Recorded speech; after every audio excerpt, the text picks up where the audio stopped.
Good afternoon, everyone. I'm Neil Love from Research to Practice, and welcome to Meet the Professor. As today we talk about the optimal management of colorectal cancer with Dr. John Strickler from Duke University in Durham, North Carolina.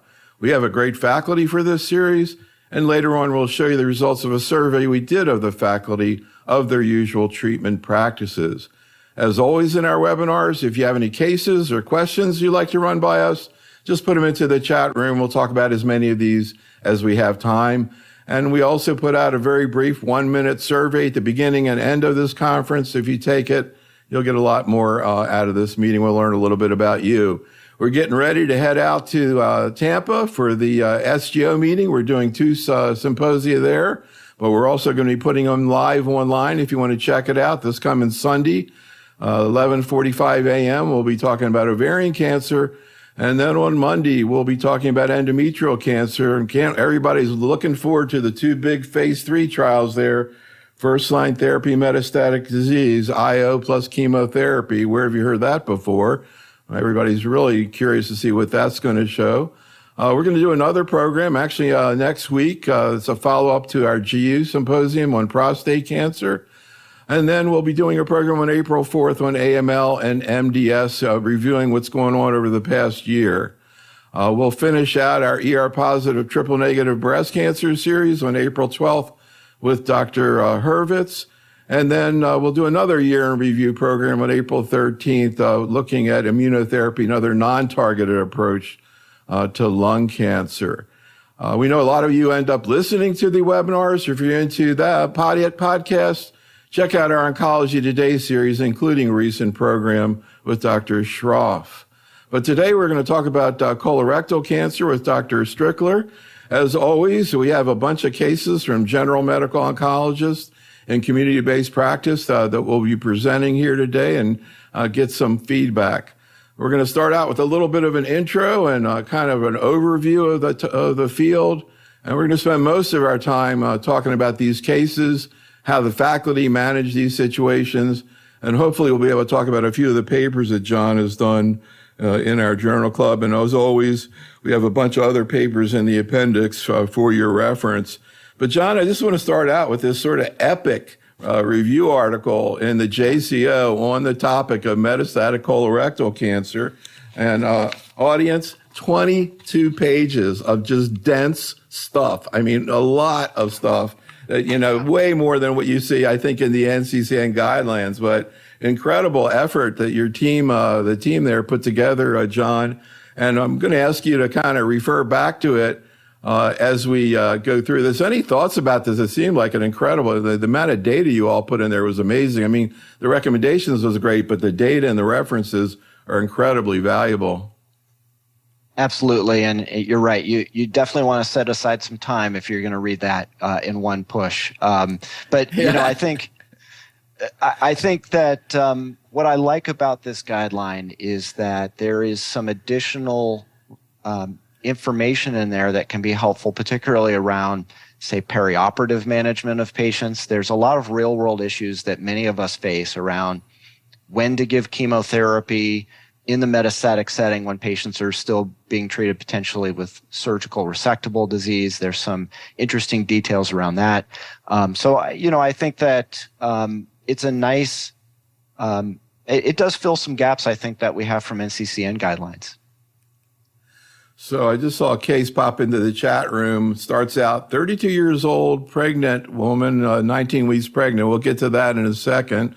But first, also just by way of introduction, this is another paper that you did in JAMA Oncology. And we'll talk later. We have a case of HER2-positive colorectal cancer. But I love the graphics in this. And actually, you were telling me, I was curious where they came from. And I guess you made them up. And in any event, this first one here is just kind of an overview of really biomarkers and targeted therapy. Any sort of broad, we're going to get into a lot of specifics here, but you got a few other things, NTRK, et cetera.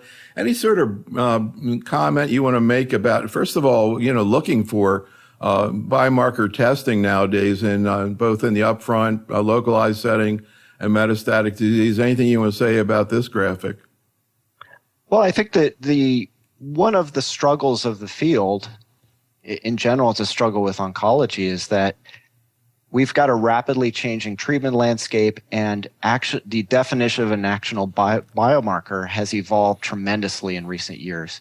And it's hard to keep up with that. And we wanted to boil down the biomarkers, at least at the time this was published in 2022. We wanted to boil these biomarkers down in a way that was easy to remember, easy to refer to, and not make the reader overwhelmed with a bunch of information.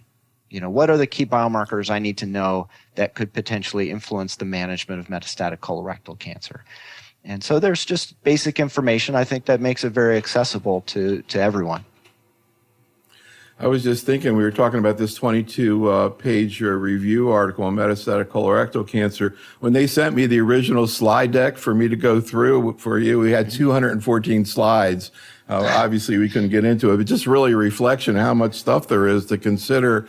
These are I've never seen graphics like this before. I really like the way. Can you explain kind of, first of all, how you came up with the idea to do the graphic and how you read this?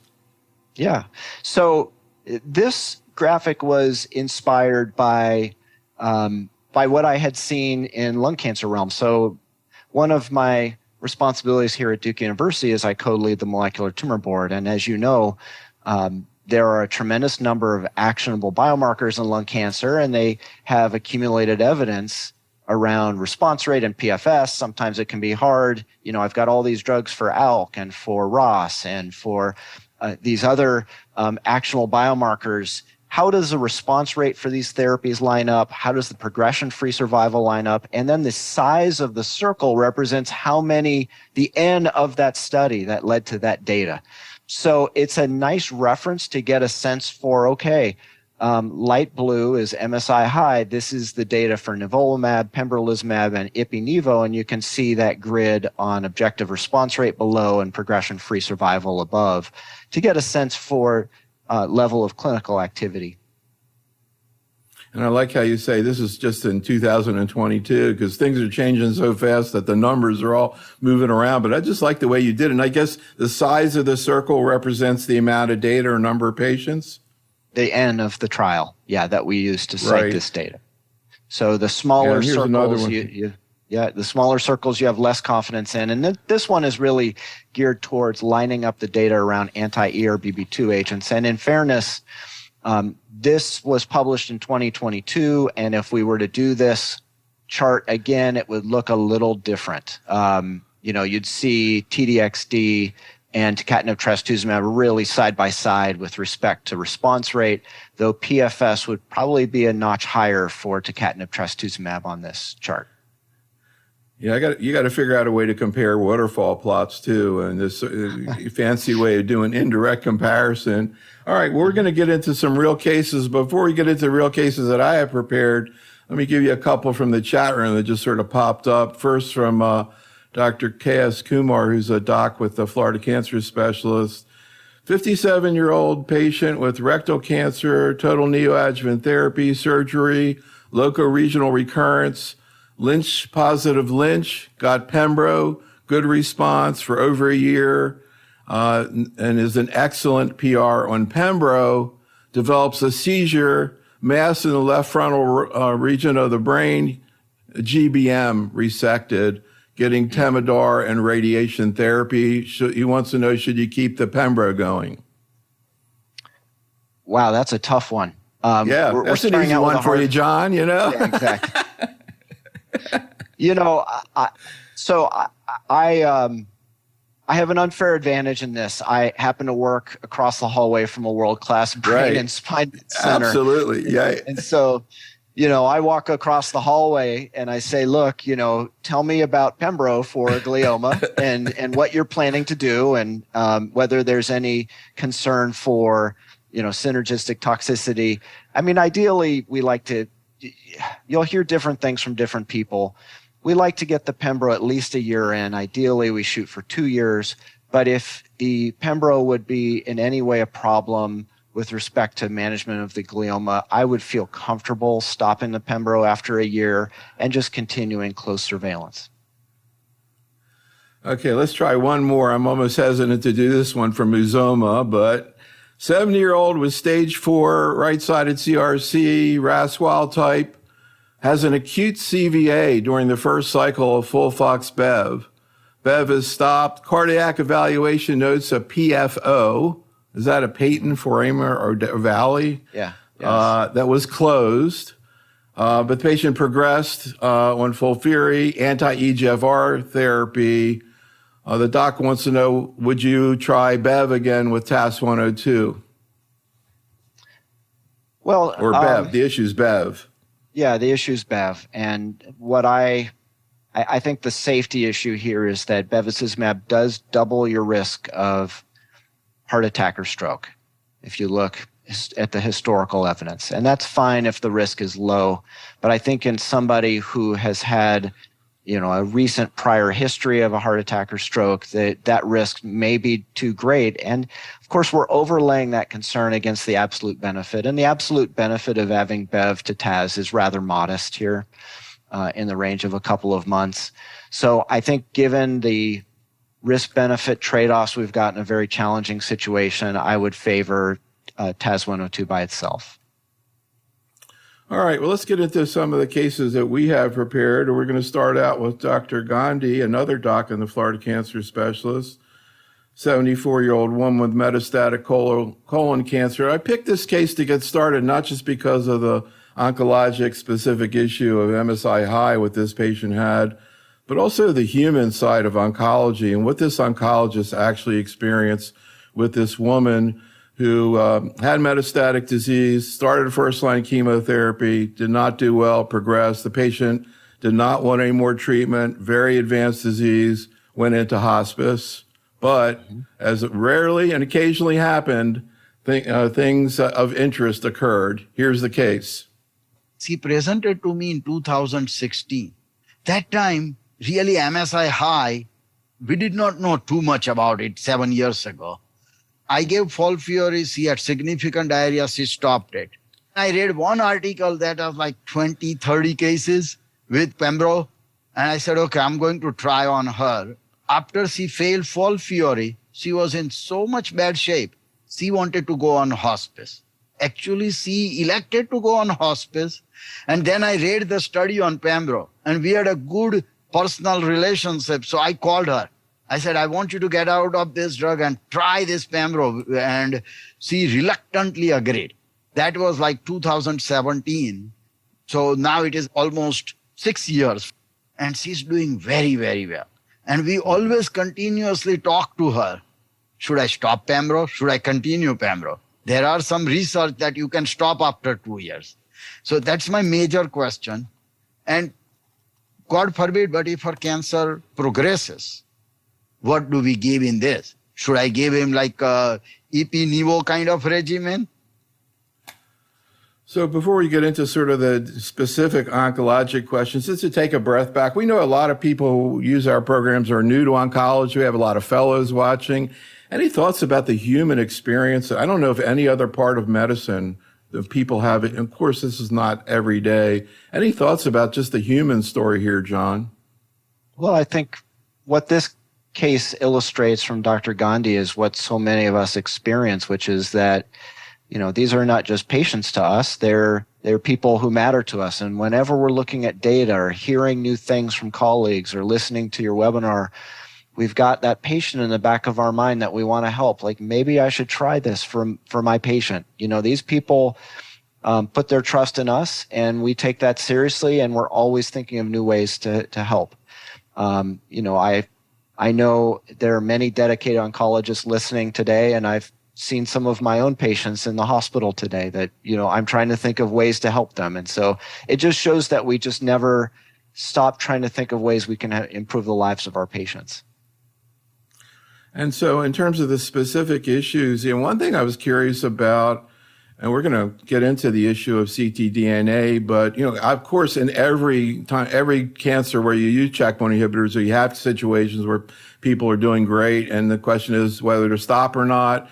I mentioned the SGO meeting. We've got a case in the SGO of a patient who was just getting to 2 years. I think it was MSI endometrial, and they were talking about quitting, stopping, and the patient recurred. which is, everybody's nightmare. Any comments about what you do in terms of duration of therapy in patients who are tolerating treatment well? And what about ctDNA and to try to determine that? And do you approach it differently? The patient has a PR or CR? Well, I think no two tumor types are the same, and I think we need to put that into context, that my answer here may not be applicable to, say, a gynecologic malignancy. That said, when you look at the PFS and overall survival for patients with MSI-high disease, predominantly colorectal cancer, who receive checkpoint inhibitor therapy, you see a flattening of those PFS and overall survival curves right around the 12 to 18-month mark. And it does not appear that, while it is possible to progress after that 12 to 18-month mark, it's rare. And that flattening of that curve occurs whether you continue the immunotherapy or not. So while there's no evidence to support this practice, and we don't know the exact duration we need to give treatment, my practice is to stop at 2 years. And I do have this growing pack of patients, much like Dr. Gandhi's, who are alive, disease-free, with no evidence of disease, 5, 6, 7, 8 years out. And it's tremendously rewarding to see somebody who's sick on the verge of hospice, who has the chance to see their kids, their grandkids grow up with a therapy that in many cases has minimal toxicity. And, you raised an interesting point about circulating tumor DNA. This is something that's entered the clinic more recently. And that could be used also to decide whether you stop or not as well. But I would be pretty surprised if you detected circulating tumor DNA in most of these patients after a year of immune checkpoint blockade, so long as you were seeing radiographic response. Yeah, that's what I was thinking. If anybody in the chat room's ever done that, I'd be real curious to hear about it. We, in terms of the faculty survey of MSI High, because he was asking about Ipi-Nivo, and most of the faculty is on board for Pembro, but interestingly, two of the people, Dr. Overman and Deming, are saying in a fit patient, particularly, they might think about Ipi-Nivo. Any thoughts about that? That's a kind of obviously you're going to see more toxicity. They're saying Right. Younger patients. You ever do that up front? I have on occasion. This one goes back to that grid that I showed earlier of the progression-free survival and the response rate. Clearly, you get a bump in terms of response rate with the Ipi-Nivo. I think you also get a bump in terms of your PFS. It's unclear to me from the current data whether you get also a bump in overall survival. That's not completely worked out yet. And I do believe we have a substantial increase in toxicity when we do dual checkpoint blockade. So when you consider that we don't have the same quality of evidence for Ipi-Nivo that we do for Pembro, which had that large international randomized phase 3, Keynote 177, showing the superiority of Pembro over chemotherapy, I think the general default is to use pembrolizumab.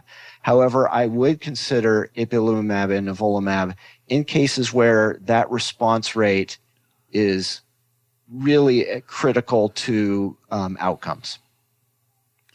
So I'm not sure how much data there is on his question about Ipi-Nivo in a patient who previously had single agent, but it looks like at least the faculty is on board to consider trying it. Is that something you do? And do you usually want to see some other therapy first and then you come to Ipi-Nivo, or you go right from Pembro to something like Ipi-Nivo?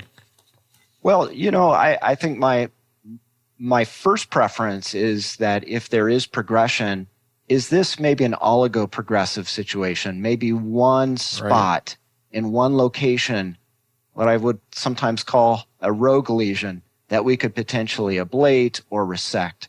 Because there have been on occasion times where there has been a rogue lesion that's progressed through anti-PD-1 therapy and we're able to resect or ablate it and then continue that durable response to immune checkpoint blockade, even without escalating to Ipi-Nivo.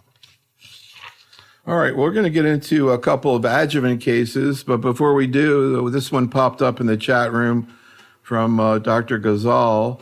32-year-old woman, 19 weeks pregnant, rectal adenocarcinoma, stage 3, does not want to terminate the pregnancy, had surgery, T3, N2, M0, 4 to 15 nodes positive, question mark, how to approach adjuvant therapy, particularly in relation to her pregnancy. Yeah, these are some of the toughest issues we face in the clinic. I think that the later in the pregnancy that there is, I think we feel more and more comfortable giving things like Folfox. Certainly, as you get into third trimester, we get more comfortable with that. The pathology report, as it's been described, is associated with an exceptionally high risk of recurrence, and I think that will influence that decision of how hard we're willing to push the chemotherapy in that setting.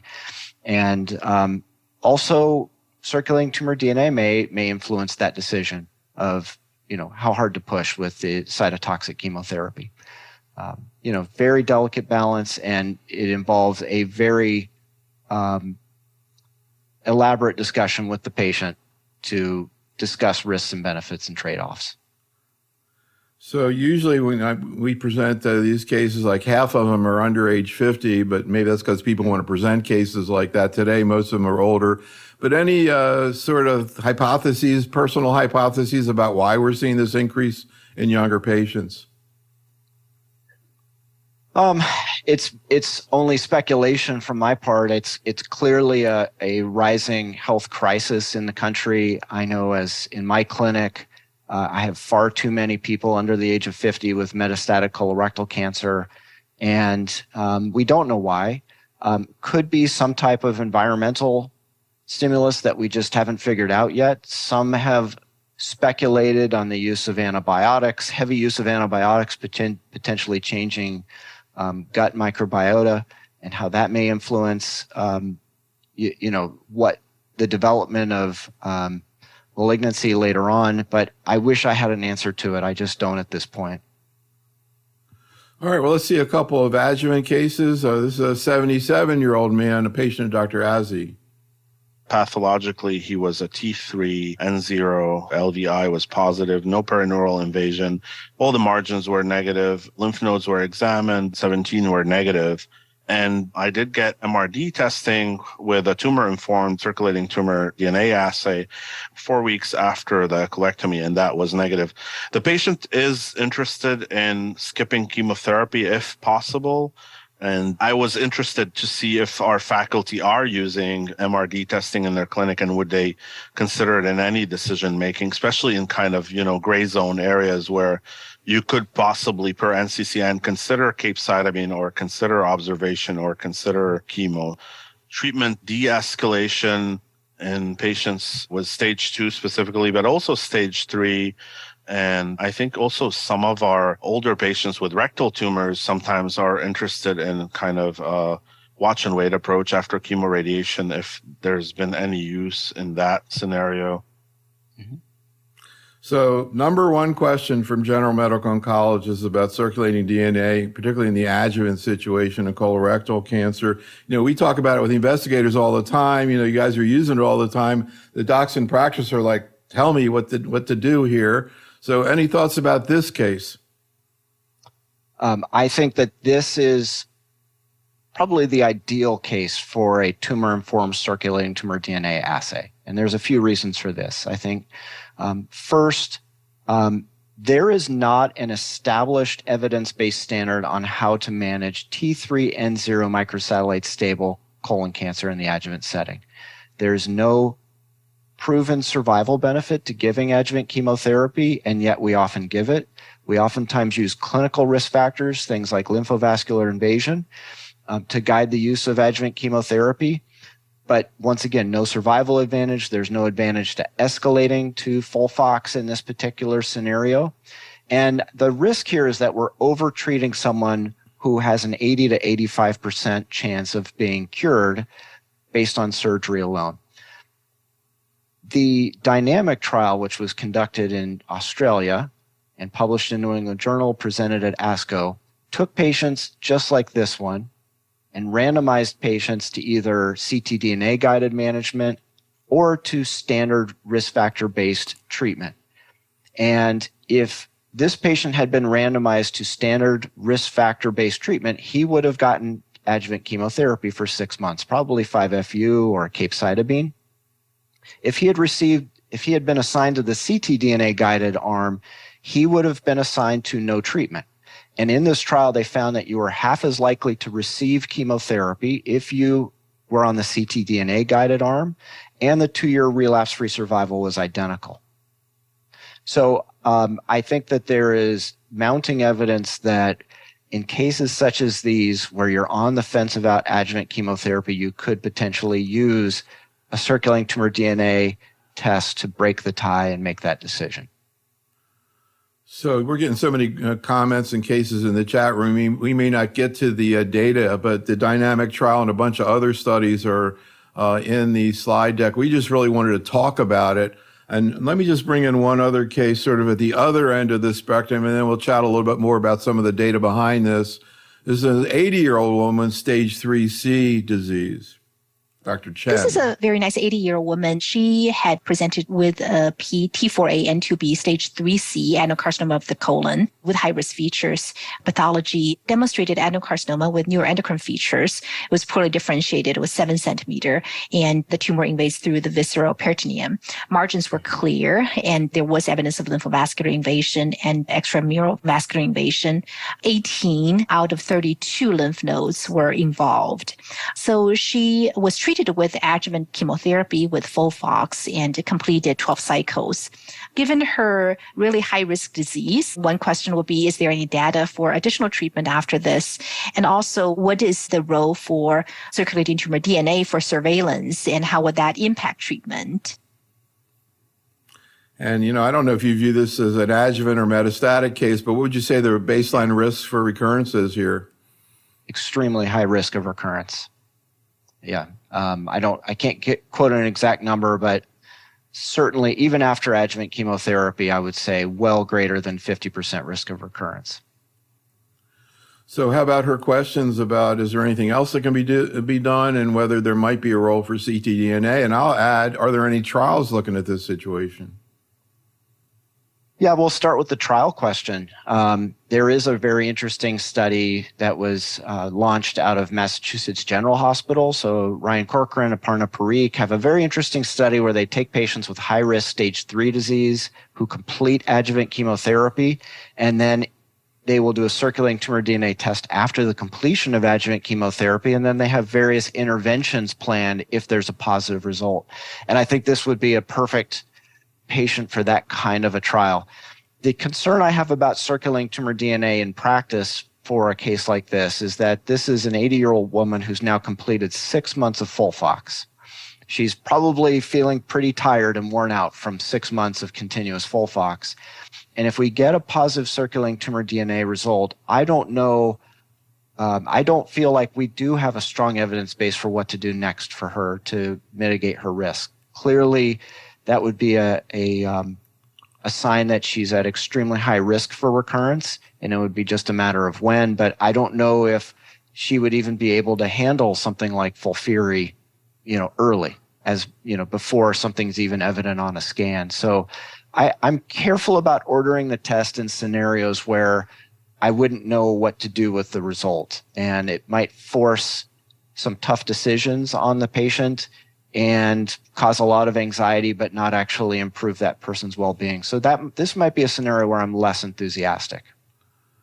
Yeah, that's a general principle in oncology and medicine, I think, about ordering tests. So I want to take a look at the faculty approach to this. But first, Dr. Rudolph in the chat room wants to know, is a one-time ctDNA assay 4 weeks post-surgery sufficient to make decisions? That's a wonderful question. So when you take that single postoperative time point, this came out of the Japanese Galaxy study, which they published in January. So they looked at 1,000 patients with stage 1 through 3 disease. That single postoperative time point, 4 weeks post-op, and it's positive, tenfold increased risk of recurrence as opposed to for those patients who have negative circulating tumor DNA at that one time point. However, there are some patients who are negative that still recur. I think the general sensitivity that we think about for recurrence at that single postoperative time point is maybe upwards of 70%. That means we might be missing 1 in 3 recurrences off that one time point. So I would not totally rest easy if it comes back negative at that first postoperative time point, but it certainly does point to a much better long-term outcome than for those patients who are positive. So we asked the faculty in what situations they're using ctDNA and specifically Signatera in the adjuvant situation. Everybody, as you said stage 2, but a number of people, including you, say other situations. And I guess the one thing I hear a lot about is the patient with like one node and whether you can use it there. What are some of the situations outside of stage 2, incidentally? Yeah, I think it's really, when you bring these into the clinic, we're using them in all kinds of scenarios that are not really testable by trial. So a classic scenario for me would be that CEA value that's persistently high, causing tremendous anxiety in the patient. The NCCN guidelines say in a persistently elevated CEA, we should be doing a PET scan for these patients. I would say that may be overscanning, and you can potentially de-intensify surveillance in these circumstances if you get negative circulating tumor DNA back. Another scenario where I've used it is this debate between 3 versus 6 months. So you brought up the case, what if there's one node? Well, our standard would be 3 months of FOLFOX or CAPOX. But certainly a circulating tumor DNA that's positive may suggest a more aggressive approach. So I think there are all kinds of different creative ways we could apply this technology. And many of us are already doing this in the clinic. So I'm not sure we're going to get to the case where we have a patient who had a liver met resect. Actually, his next case does too, but okay. The doc was asking the question. There's another case where hepatic met was resected in question of ctDNA in that situation. So stage 4 NED. Mm-hmm. Yeah, so stage 4 NED is one of the toughest scenarios we have in colon cancer. Our clinical practice, which is based more on momentum than by evidence, is to give adjuvant chemotherapy frequently. Most of the evidence around adjuvant chemotherapy is with FOLFOX, and the NCCN guidelines will recommend a total of 6 months perioperative FOLFOX. So if you got 3 months before surgery, you'd get 3 months after. That's based off an ERTC study that showed a PFS benefit but no survival benefit. In recent years, a Japanese cooperative group published their JCOG study showing no survival advantage to the use of adjuvant FOLFOX after resection of a liver metastasis with curative intent, and in fact, there was a trend towards harm, despite the fact there was a disease-free survival benefit. So we are doing oftentimes adjuvant chemotherapy, but it's not well rooted in the evidence. So let's talk a little bit about HER2 positive disease. I'm going to let you define what that is in a second. And of course, there's a lot of interest in metastatic disease, and particularly the presentation you did last summer at the ESMO GI meeting that I have to say shocked me and shocked a lot of people at the efficacy that you reported there with tucatinib and trastuzumab in the Mountaineer study. This is a patient who actually presented with what looked like potentially a resectable disease. The only thing that made it different was the fact that it was HER2 amplified, although I think Dr. Viswanathan treated the patient the same way either way. But here's the case. Caris testing showed HER2 amplification, BRAF unmutated, KRAS unmutated, and MSI stable disease. So my thought was, since he's young and he doesn't have a big burden of disease in the liver, can I give him chemotherapy and resect these liver lesions and give him a chance at cure? So that's the discussion I had with the surgical oncologist. They agreed. We gave him 6 cycles of FOLFOXIRI. He had excellent response, a significant decrease in the size of the liver lesion, and had resection, and finished adjuvant chemotherapy for 6 months and is currently on surveillance. He's almost 2 years out with no evidence of disease. Every time we scan him, we have this moment of anxiety and a sigh of relief after, okay, so far doing well. Did you think about adding in trastuzumab? No. It's a good question, actually. I didn't think of that. I don't know if routinely my colleagues are doing that. So sometimes when people are presenting cases to me, I forget what kind of cancer they're talking about. I'm thinking HER2 positive, you got to get a response. Why not add trastuzumab? But I'm sure there's no data. Just kind of curious what you would have done in this situation. Yeah, you're absolutely right. We don't have data that anti-HER2 therapies add value in this particular scenario. Presumably it would be FOLFOXIRI with trastuzumab. That's just not a regimen that's been studied to date. One of the goals that we have in the near future is to begin to study this by bringing tucatinib and trastuzumab, which is now FDA approved for HER2-positive colon cancer, together with FOLFOX. We'd love to see that report out positive to at least justify pairing that combination together. But I do think we would be practicing ahead of the evidence to incorporate an anti-HER2 regimen in this scenario. So, easy question. How do you define HER2 positivity in colorectal cancer? Just kidding. Not that straightforward, but maybe you can talk a little bit about that and contrast it to the way we approach breast cancer, particularly upper GI cancer, which I find very interesting. The upper GI people, I don't know whether you do it, the patient may start out HER2 positive, but then they'll do a liquid biopsy. If it's HER2 negative, they won't use HER2 therapy, which people don't do in breast cancer. But anyhow, how do you define HER2 positive colorectal cancer? And do you repeat it once it's positive with liquid biopsy? So I define it the same way the FDA defines HER2 positive colon cancer, and that is by any assay you choose. There is no standardized IHC and FISH criteria for colon cancer. There was a proposed IHC and FISH criteria out of Italy, but it's not been broadly adopted or validated in the United States. In truth, in real-world practice, most patients with colon cancer are receiving an NGS test at the time of diagnosis, presumptively to look for KRAS, NRAS, BRAF, MSI, and HER2 is included in those panels, and that's usually how we are diagnosing HER2-positive disease.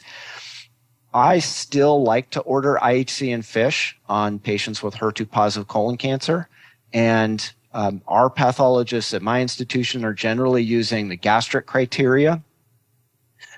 There is a difference in terms of the type of staining pattern you get with colon cancer compared to, say, an upper GI cancer. Upper GI cancer is much more heterogeneous in terms of their expression level. For colon cancer, if it's HER2 positive, it's usually strongly HER2 positive and fairly homogeneous.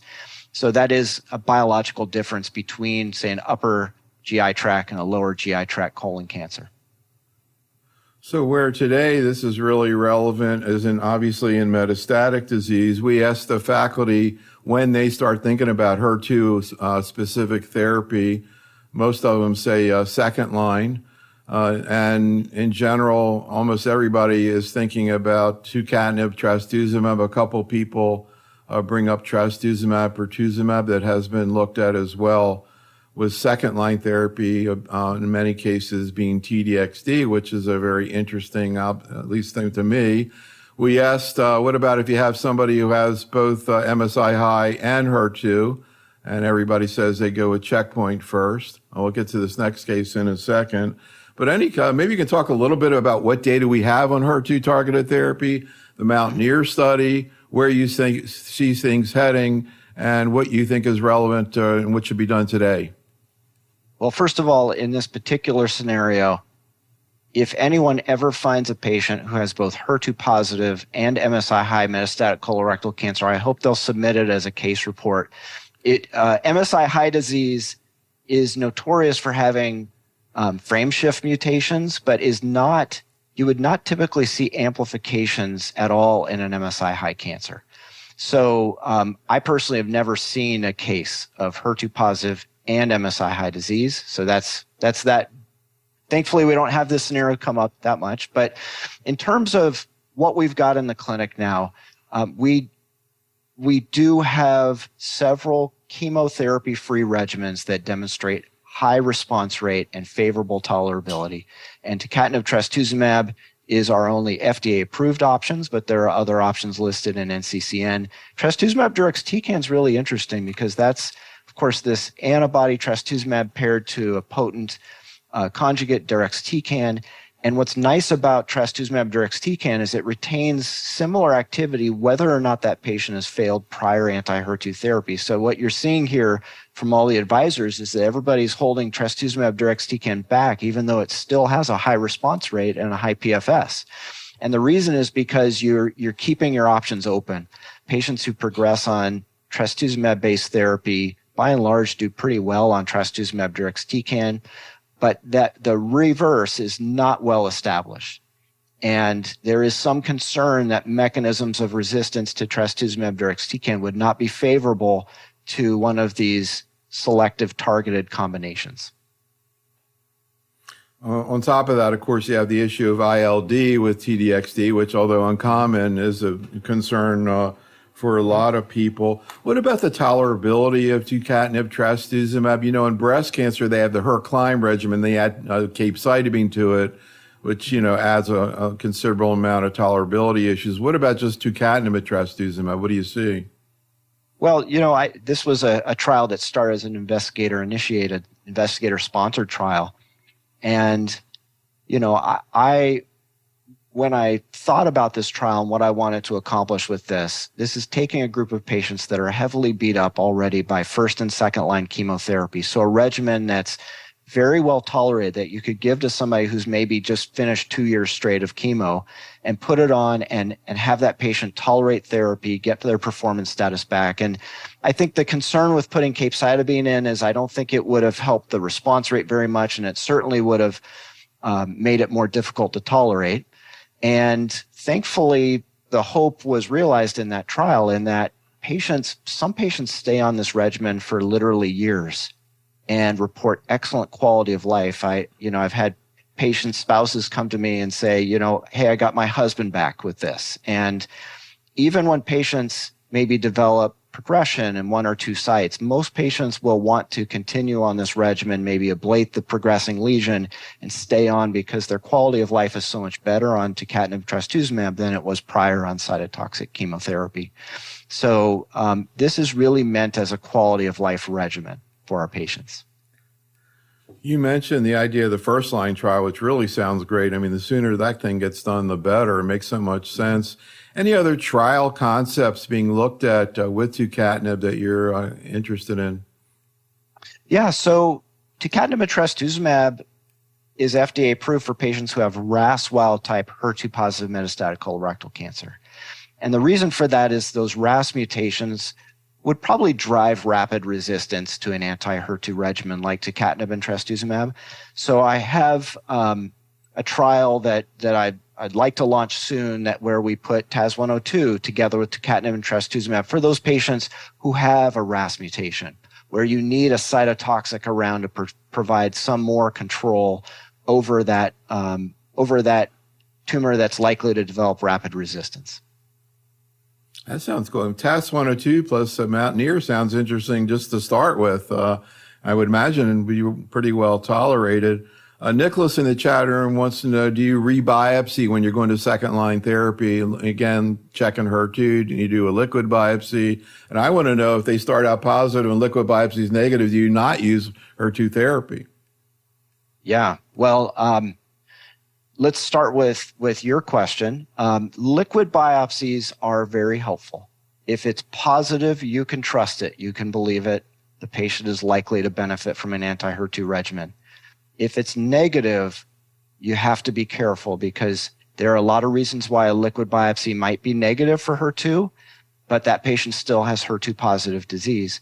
You actually need pretty high tumor fraction to detect a HER2 amplification in blood.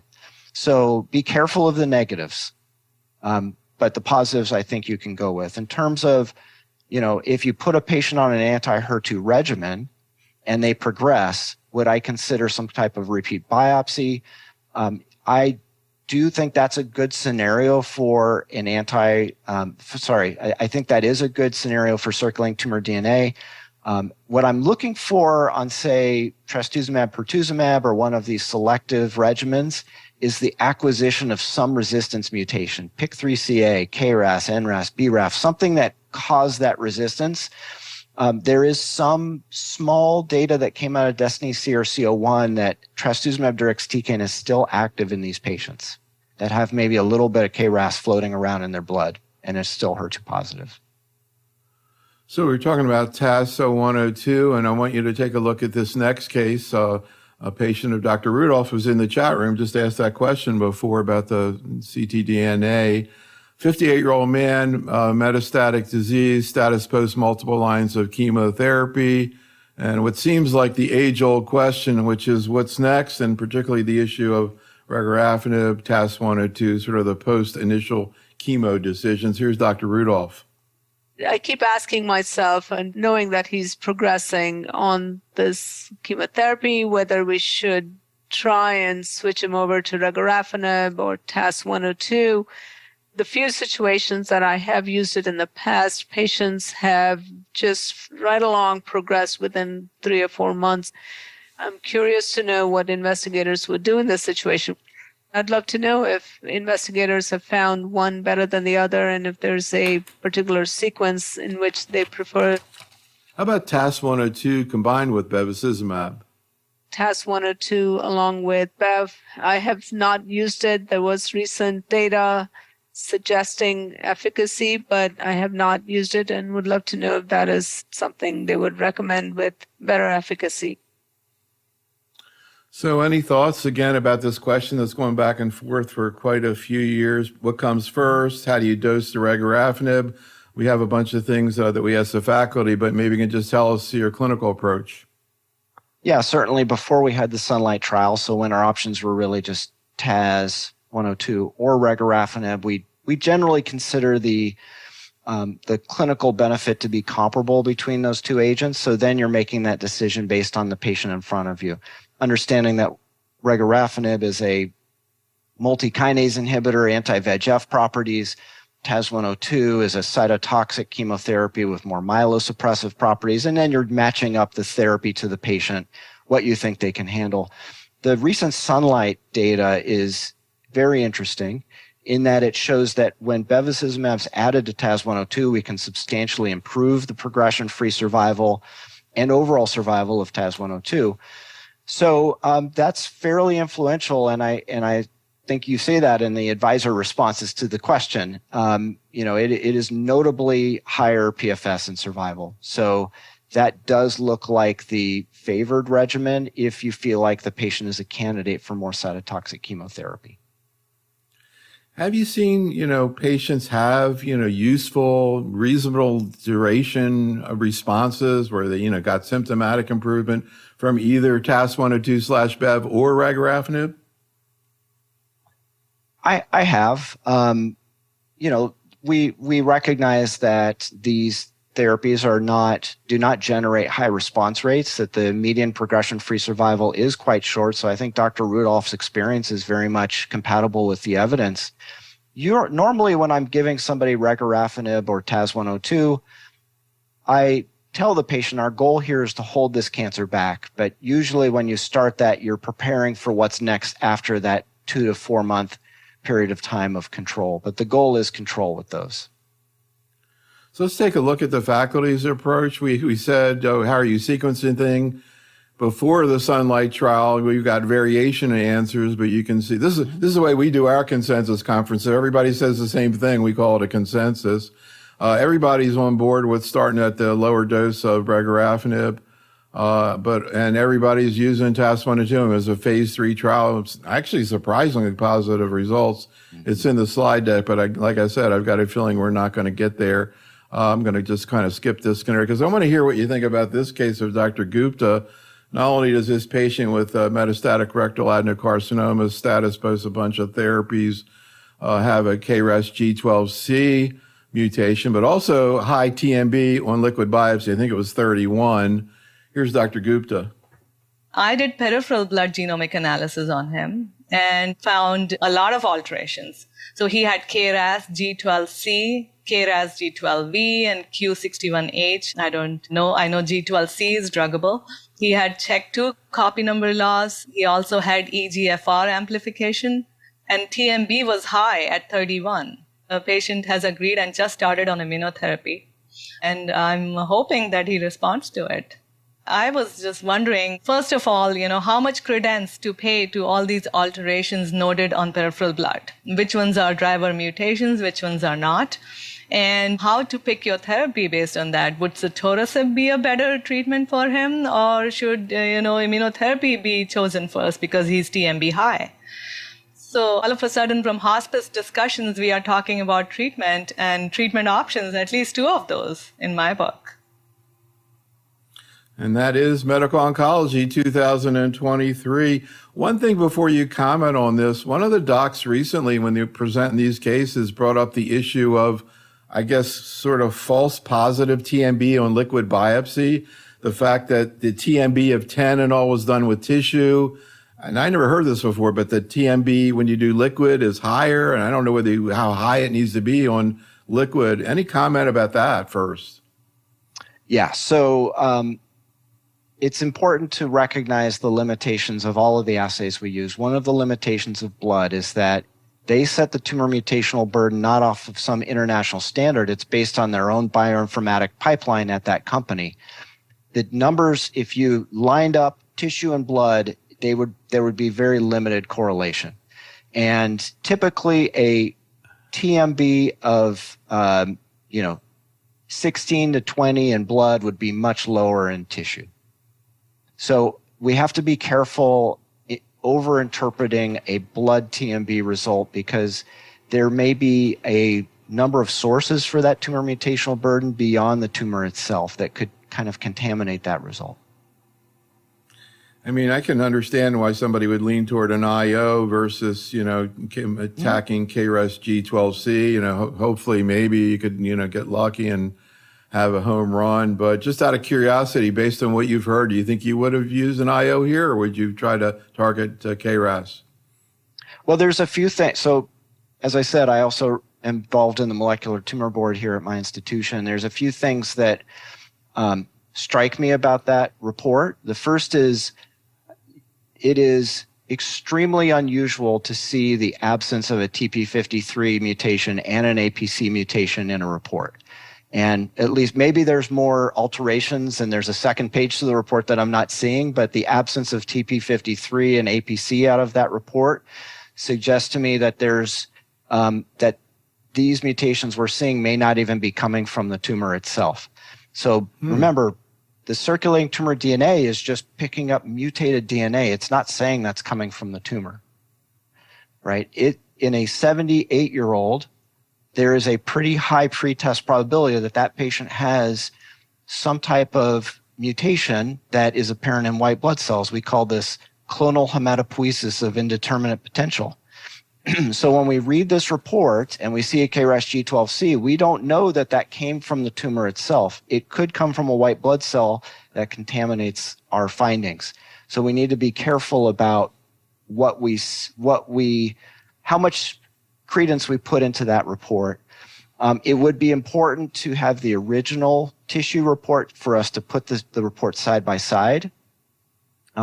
Also, this is a profile. If this did come from the tumor, this is a classic profile for somebody who has RAS wild-type disease that develops these RAS mutations as outgrowth for acquired resistance to anti-EGFR therapies. And I know we didn't have time in this case to present all the background, but if this did come from the tumor, I suspect it's a situation of acquired resistance to an anti-EGFR therapy.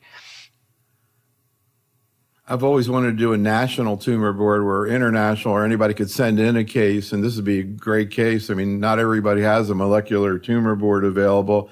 Just kind of curious what your take is in general on KRAS G12C. Interestingly, we asked which KRAS inhibitor would you likely prefer to use. Everybody except you says adagrasib. You were telling me before we started you've had a lot of experience with sotorasib that has been very positive, which I guess drives your choice. Yeah, so we've been involved with the clinical studies around sotorasib here at our site, and I have very good personal experience with the agent. I know the data for adagrasib is outstanding, and there's evidence that's been published in New England Journal for adagrasib with and without cetuximab. But based on my very favorable personal experience with sotorasib, I would be comfortable using that in this case. Have you seen patients have, significant responses that last a long time and, do well quality life-wise? Absolutely. We see durable responses to sotorasib by itself in lung cancer. And then, the more recent evidence we have for both adagrasib and sotorasib is in combination with anti-EGFR therapy. And there you do see some cases of long-term responses with very good quality of life in many cases. And you were telling me again before we got started that you've actually been able to access EGFR antibody plus one of these agents, I guess sotorasib in your case. It's interesting that you're able to do that and that you've seen these kinds of responses. Most people are saying second or third line. You say third line or beyond. Any comment on that? Yeah, essentially what I was responding to here is the question about single agent sotorasib or adagrasib. And I think when you look at the response rate and the PFS, it looks like that would support a third line and beyond indication. So that's why I chose that setting. So here's another case. I was referring to it before. This is a patient of Dr. Ranju Gupta, a 61-year-old man with rectal cancer and synchronous liver mets. Status post FOLFOX and resection of the primary and liver mets. Now has lung oligomets and actually just had surgery. Here's Dr. Gupta. He had an extremely poor tolerance to FOLFOX, the oxaliplatin. He's an auto mechanic, and with oxaliplatin and cold sensitivity and the neuropathy, it was impossible for him to work. And then last year in November on surveillance scans, developed solitary lung mets. We just had the resection done. So my question here, and I think this question is not after lung resection, but in general, we always discuss them in our tumor boards. Once we have these localized oligometastatic disease and we have done a resection on this patient, should I just observe him or should I give him some treatment, maybe 3 months, 6 months? And if yes for treatment, what kind of treatment? Yeah, particularly in view of the fact of how much problems he had with the FOLFOX. So in a setting where somebody's already received a full course of perioperative FOLFOX, and the patient no longer has evidence of disease, so no evidence of disease after this second resection, we would not recommend additional chemotherapy. There's just no evidence of survival benefit for this patient. So I want to go back. Actually, by mistake, I skipped over this one from the last thing. We were talking about EGFR antibodies with these KRAS G12C inhibitors. But I also was curious, and I get a lot of questions from oncologists about that, about re-challenging with an EGFR antibody and a patient has previously received it. For example, if the patient had a prior response, and particularly the issue of looking at ctDNA in that setting for, quote, resistance mutations, which, again, pretty much all the faculty are open to that possibility. Have you tried that strategy with the rechallenge, and any thoughts about this scenario? Yeah, so data out of Italy suggests that patients who have no RAS mutations at blood at the time of rechallenge have up to a 30% response rate and clearly benefit more than those patients who have maybe RAS mutations detected in blood. So I would consider in that scenario, the open question is whether that patient would benefit more from rechallenge than, say, our standard of care, which would be TAS-102 or regorafenib. And that question has not been answered yet. So we had a couple of nice cases of BRAF V600E. We'll maybe get to them in the next program in this series. But I just want to get your thoughts about the faculty's approach to BRAF mutant disease. In terms of targeted therapy, everybody seems to be oriented around second-line treatment. Mm-hmm. Everybody seems to be oriented around encorafenib plus EGFR antibody. Mm-hmm. Any comments about these practices? And also how you find tolerability with encorafenib cetuximab? Yeah, I think that encorafenib and anti-EGFR combination is in general well tolerated. We see very good response rate, substantially better response rate than, say, with standard cytotoxic chemotherapy. When we do see toxicity from this. It may be a rash, it may be arthralgias, but it's generally manageable. And I think patients are well served to receive this highly active therapy second line rather than waiting till third line. So, John, it was really great to work with you today. Audience, thank you so much for attending. Come on back Sunday morning. We'll hear some debate about ovarian cancer. We got a case of a patient with recurrent disease who had a 5-year response to PARP inhibitor. Now that strategy has been thrown out by the FDA. We'll see what the faculty thinks about that. Be safe, stay well, and have a great night. Thanks so much, John. Thank you.